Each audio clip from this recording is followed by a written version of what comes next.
여러분 반갑습니다. 아이고, 아야, 씨.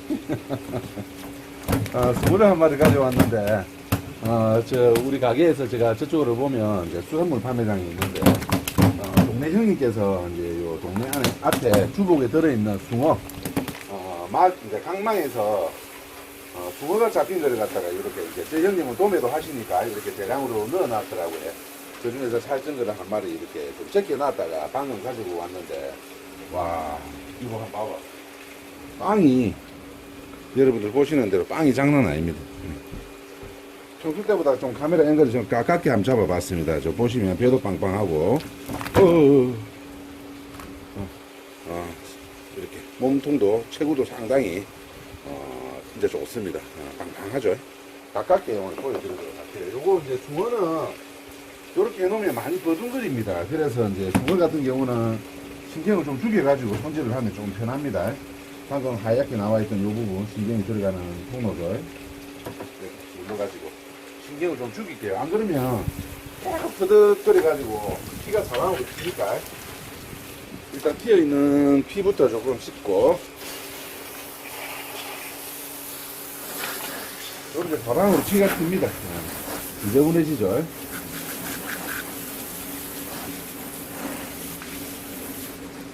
자, 이렇게 해서 한번 보여드리도록 할게요. 그물에 잡힌 거기 때문에, 엊그제는 상태가 상당히 좋았는데, 한 이틀 수조가 있는 동안에 군데군데 이렇게 비늘이 벗겨졌습니다. 대부분도 이렇게 비늘이 벗겨져가지고 비늘이 없죠? 빨갛게 돼 있고, 이런 상태.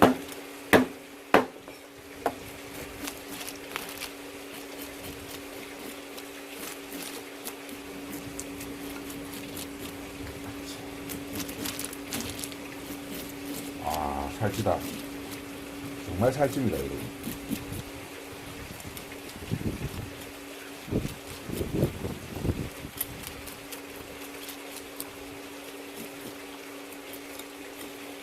비늘 벗기기가 상당히 편하죠.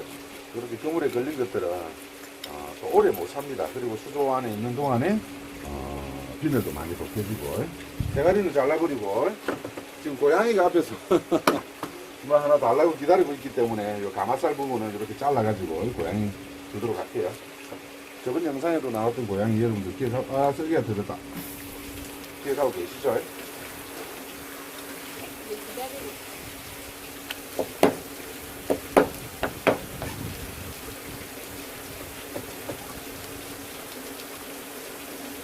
자, 이렇게 먹을만한 것만 딱 해가지고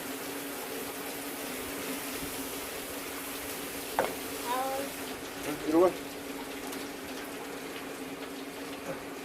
자, 맛있는 거 줄게.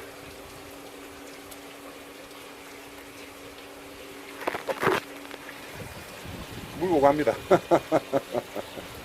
저 동네 안쪽에 새끼가 3마리인가 4마리인가 이렇게 키우고 있더라고요. 그래도 이제 먹이 물면 자기만 안 먹고 새끼 저렇게 갖다 주러 가는 착한 어미 고양이.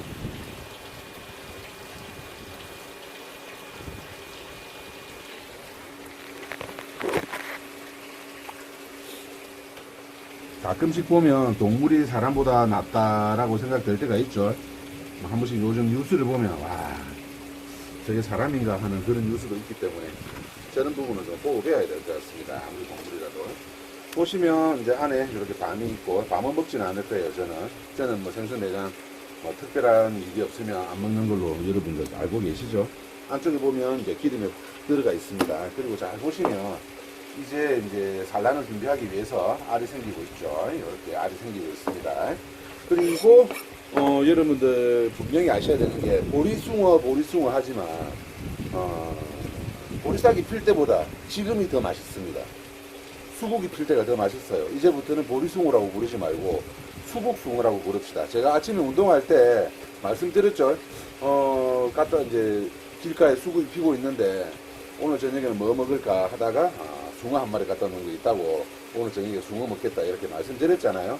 영상 앞부분에 제가 그렇게 말씀드렸는데 아침에 제가 운동하면서 그렇게 말씀드렸는데 영상으로 쓰일지 안 쓰일지는 모르겠습니다. 안에 보시면 요 기름 한번 보십시오. 기름 보이십니까? 요런 상태. 요렇게. 요게 얼마나 맛있겠습니까? 기름이 요만큼 많이 들어있는데 기름이 와 한번 보십시오. 이거. 와 이거 보십시오. 보면은 수온을 따라서 숙성하는 숭어들이 많이 잡히는 게죠. 많이 잡히는 게죠. 그래서 이제 가격도 싸고 물론 맛도 어느 정도는 있어요. 그런데 진짜 맛있는 시기는 지금 이 시기다. 산란을 앞두고 엄청나게 몸을 불리는 그런 시기가 지금 시기가 되겠습니다. 수국이 피는 이 시기에 진짜 맛있는 숭어. 그렇게 생각하시면 되겠죠. 이제부터 보리숭어 말고 수국숭어. 물론 이제 요즘에는 이제 개체가 많이 없어서 구하기가 힘든데 요즘에는 숭어 보시면 무조건 드시기 바랍니다. 8월달까지는 숭어 보시면 무조건 사드십시오. 무조건. 싹 긁어가지고 보통 일반적인 농어나 참돔 같은 경우는 내장을 이렇게 깨끗하게 안 씻어냅니다. 왜 그런가 하면 안쪽에 붙어있는 이제 기름들이 매운탕에 녹아 나와야 그 풍미가 그대로 이제 국물에 이렇게 배이기 때문에 일부러 이렇게 기름을 씻어내지는 않는데 숭어 같은 경우는 솔직히 뭐 매운탕이나 이런 부분으로서는 그렇게 적합한 어종은 아니에요. 그래서 깨끗하게 씻어가지고 손질해서 먹어보도록 하겠습니다. 어차피 뼈하고 이런 거는 뭐 제가 먹을 건 아니고 버릴 거니까. 이렇게. 그리고 꼬리를 살짝 자를게요. 좀 피가 빠지게.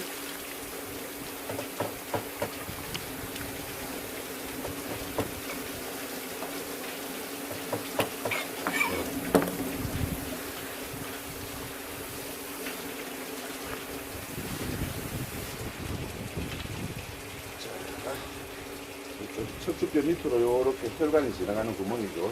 이렇게 몇 번 쑤셔가지고.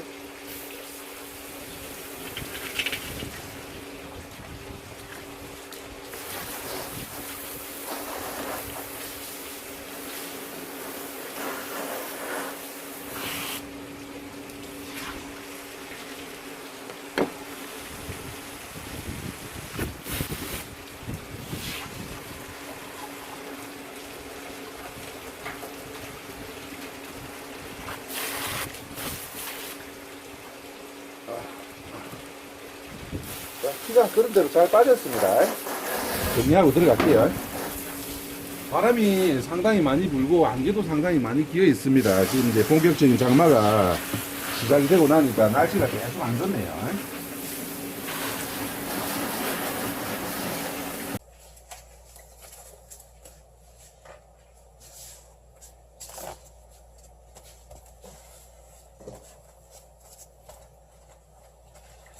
자, 숭어 한번 손질 한번 해봅시다. 상당히 맛이 좋을 것 같은데 한번 기대가 됩니다. 비늘을 깨끗하게 쳤다고 생각했는데도 비늘이 남아있죠. 천천히 보여드릴게요. 와, 살 끝내주는데 이렇게 칼이 지나가는 위치에 이렇게 비늘이 남아있어요. 부석부석 쳐야 되는데 오늘 쉬는 날이고 또 집에 있다 보니까 대충 해가지고 먹습니다. 칼이 등살 위로 들어가가지고 이 뼈가 억세서 좀 대바로 하면 좋은데 그냥 할게요.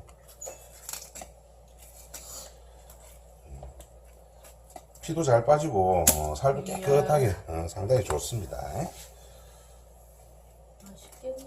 맛있겠지? 뜨끈뜨끈하게 썰어가지고 맥주 먹어야지. 저는 소주. 아, 진짜 좋습니다. 이게 지난 영상에서 먹었던 돌가자미보다 훨씬 맛있을 것 같아요. 뭐 제가 지난 영상에서 돌가자미 그 2만원 주고 샀다고 배에서 이야기했는데 물론 이제 겨울철이 되면 그것보다 2배는 비싸집니다. 이제 참돔 낚는 형님께서 깊은 수심에서 이렇게 낚다 보니까 바닥에 있던 돌가자미가 하나 이렇게 물어가지고 그거는 뭐 제가 싸게 산 거고, 그리고 철도 아니고 요거는 제가 형님한테 5,000원 주고 샀거든요. 5,000원. 근데 가격은 4분의 1밖에 안 되는데 맛은 4배나 더 좋을 것 같습니다. 불을 한번 떠봅시다. 오늘 쉬는 날이라서 집에 그만 하루 종일 있었고, 오전에 잠깐 일부러 저 시내 쪽으로 다녀왔는데 오후에는 계속 집에 이렇게 쉬다 보니까 목도 좀 목소리가 좀 잠기고 집에서 계속 쉬고 있다 보니까 약간 텐션이 좀 이렇게 비도 오고 이러니까 약간 센티멘탈해져 가지고 기분이 좀 약간 이렇게 감정이 좀 다운되어 있는 그런 상태라서 아직까지 흥이 살아나진 않았죠. 목소리가 예상이 오늘따라 차분하죠. 한 번씩 이런 날도 있어야지 사람이. 얇은 막을 이렇게 살짝 벗겨주고. 어제 이제 일요일날 장사를 하고 지금 제가 칼을 안 가는 상태이기 때문에 칼이 그렇게 엄청나게 예리하지는 않습니다. 내일 장사하려면 칼을 갈아야 되는데 오늘 비도 오고 이래가지고 하루구만 좀 농땡이 피었습니다. 뱃살 부분을 요렇게 도려내고. 원래 이렇게 좀 넙덕넙덕 썰어야 맛있는데 어느 정도 육질인지 여러분들한테 보여드려야 되니까 한 장은 탈피를 하고 한 장은 넙덕넙덕 썰고 그렇게 해가지고 보여드리도록 할게요. 근데 찍히고는 있나? 찍히고 있죠. 시청자분 중에 한 분이 좀 어둡다고 해서 제가 위쪽에다가 등을 하나 달았는데 한번 보세요. 이거는 꺼진 상태. 약간 그림자가 이렇게 보입니다. 그렇죠. 저 위쪽에 등이 하나 있어가지고 이렇게 보이는 상태고, 스위치를 한번 켜볼게요. 요런 상태. 등이 약간 앞쪽에 있어가지고 그림자가 약간 안 보이는 그런 상태죠. 똑같은 손 위치인데 요렇게 그림자가 생기는 거, 요렇게 안 생기는 거 조금 낫죠? 그렇게 확인해 주시면 되겠습니다. 탈피를 한번 해봅시다. 이렇게 기름이 많은 것들은 탈피가 쉽습니다. 아무래도 이제 살하고 이제 껍질 사이에 기름막이 이렇게 경계를 이루고 있기 때문에 탈피가 좀 쉬워요. 양식광어, 여러분들 이제 많은 분들이 쇼츠 영상 이렇게 올려놓은 거 보면 양식광어 이렇게 쫙 탈피하잖아요. 그거는 쉽습니다. 자연산 광어는 아무래도 기름이 덜하니까 조금 어려운 부분이 있는데 이렇게 기름이 많은 것들은 탈피가 쉽습니다. 육질 한번 보세요. 이렇게 하얗게 기름이 올라가지고 상당히 좋죠. 맛있을 것 같습니다.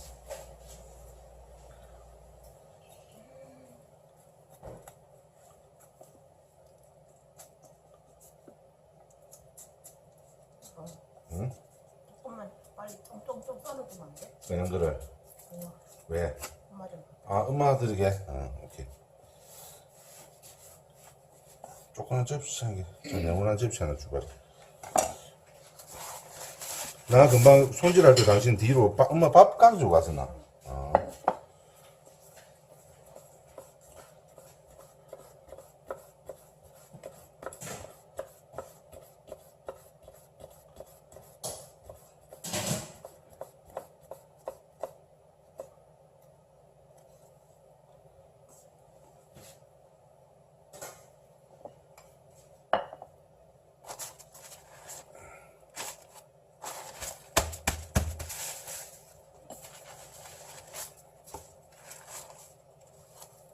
불이 버떡버떡 하는 건가?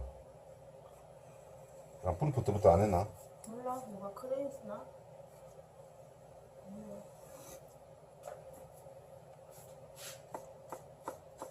어머니께서는 회 같은 거 이렇게 많이 안 드시거든요. 맛만 좀 보실 수 있게끔. 되었어요. 됐어? 맛있는 부위로다가 요렇게 이렇게 조금 드릴게요. 갖다 드리자. 맛있겠다. 진짜 고기가 색깔이 너무 좋고 깨끗합니다. 맛있게 보인다. 요렇게 묻어나는 거는 그 특유의 혈압육 색깔이에요. 뭐 지저분한 게 아닙니다.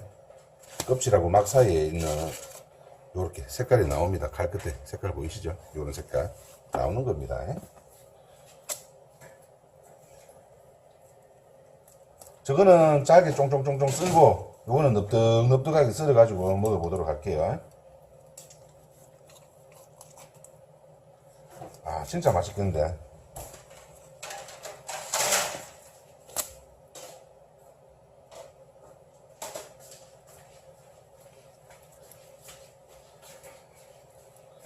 보통 저한테 이제 요거는 이제 다른 이야기입니다만은 보시면 칼 어떤 거 쓰냐고 이렇게 물어보시는 분들 많거든요.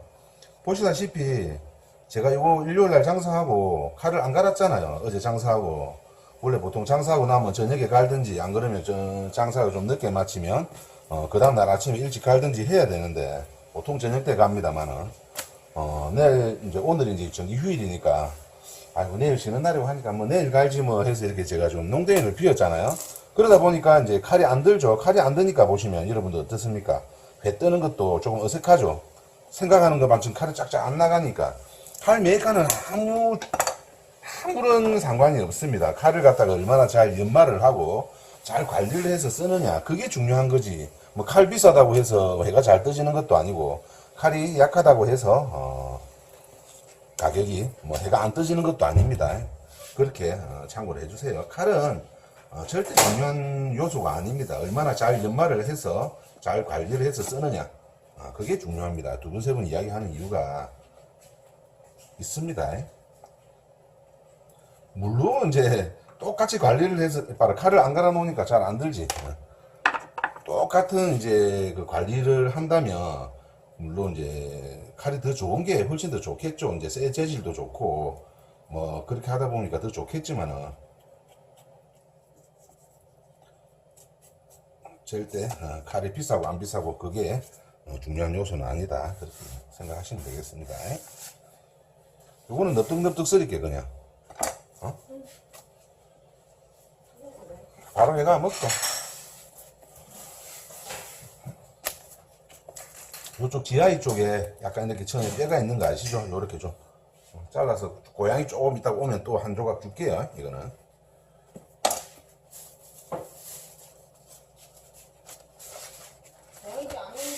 이제 안 오나? 이거 남가놨다가 내일 또 오면 또 한 조각 주라. 어차피 우리 먹을 거 아니잖아.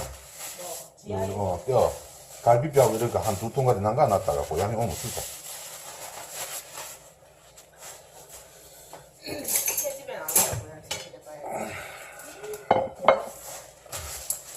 이 갈비 봐봐. 갈비 줘봐봐. 왜 그런가 하면 여러분들 보시면 요 갈비살이 뽀얗죠. 숭어 안 같지 않습니까? 뽀얗게 이게 왜 뽀얀가 하면 살 속에 기름이 박혀 있기 때문에 뽀얗게 느껴지는 거예요. 고양이는 3일을 먹겠다. 자, 이렇게 해서 맛있을 것 같습니다. 숭어는 이제 단맛이 좀 있는데 식감도 좋고 단맛도 나고 진짜 돌가자미보다는 훨씬 낫겠다. 좀 얇게 이렇게 해서 보시면 도마를 깨끗하게 닦았는데 기름이 이렇게 묻어 나오죠. 여러분들 보시면 기름이 질질합니다. 맛이 없을 수가 없다는 뜻이죠.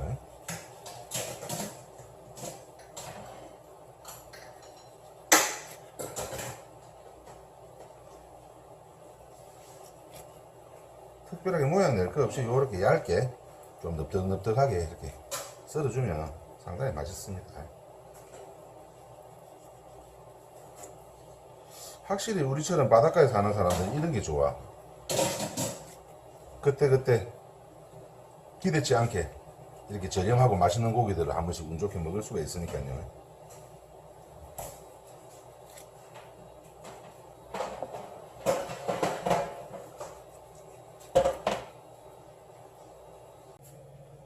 자, 요렇게 해가지고 완성. 요거 먹고 나서 도마도 정리하고 칼도 갈고 그렇게 하도록 할게요. 소주 한잔 먹고 칼 갈아도 되겠나? 그래도 안 물 수가 없는데. 자, 요렇게. 와, 숭어 진짜 맛있겠습니다. 최고다, 최고. 한 번씩 수산시장이나 뭐 요런 데 갔을 때 숭어가 있으면 무조건 사 드세요. 무조건 사 드셔야 됩니다. 자, 여러분 반갑습니다. 자, 홍포마을 쪽으로 운동 중인데 어제 제가 숭어 이렇게 영상 편집을 하다 보니까 이제 보리숭어 대신 수국숭어라는 표현을 쓰자 이런 장면이 있는데 혹시라도 뭐 오해할 수 있는 소지가 있어서 한번 이렇게 말씀드리고 싶어서 잠깐 이렇게 멈췄습니다. 보리숭어란 표현이 뭐 나쁘다거나 적절치 않다 뭐 그런 뜻에서 말씀드리는 건 아니고 혹시라도 그 오해할 수 있는 분이 있겠더라고. 제가 말씀드리고 싶은 것은 이제 직관성 문제죠. 우리가 이제 일본식 표현이긴 하지만 바람이 많이 붑니다. 봄철에 이제 사쿠라 타이라는 표현을 일본에서는 흔하게 쓰는데 사쿠라 벚꽃, 타이는 돔을 말하죠. 사쿠라 벚꽃이 필 때는 참돔이 맛있다. 직관적으로 탁 와닿지 않습니까? 벚꽃은 우리나라에서도 전국 어디든지 볼 수가 있는 아주 손쉽게 볼 수 있는 꽃이니까 그리고 수국도 마찬가지죠. 지금 이 시기 되면 전국 어디를 가든 드라이브 하다가 뭐 산책을 하다가 쉽게 볼 수 있는 게 이 수국입니다. 그런데 저도 시골에 살지만 벚꽃이나 수국은 이렇게 직관성 있게 딱 어느 시기가 딱 떠오르는데 보리는 언제 싹이 피는지 언제 이삭이 맺히는지 이렇게 정확하게 이렇게 직관적으로 딱 와닿지가 않더라고요. 그래서 보리숭어보다는 수국숭어가 떴나 이렇게 말씀을 드린 거고, 또 실제적으로도 이른 봄에 숭어가 좀 더 많이 잡히긴 하지만 실제로 더 맛이 있는 것은 수국이 피는 요 6월달 7월달 이때가 더 맛있으니까 그렇게 한번 말씀을 드린 겁니다. 오해는 마시고 그렇게 참고해 주시기 바랍니다. 수국이 올해 조금 시기가 좀 늦대는 것 같은데 그런대로 이제 또 예쁘게 피어오르고 있네요. 우리 동네 옆에 저구 마을에 수국 동산도 있으니까 그쪽으로 한번 놀러 와 보시는 것도 좋겠습니다. 자, 저는 계속 운동하러 집으로 가겠습니다. 이제 장마철이 돼 놓으니까 운동하기는 선선해서 좋습니다. 좋다.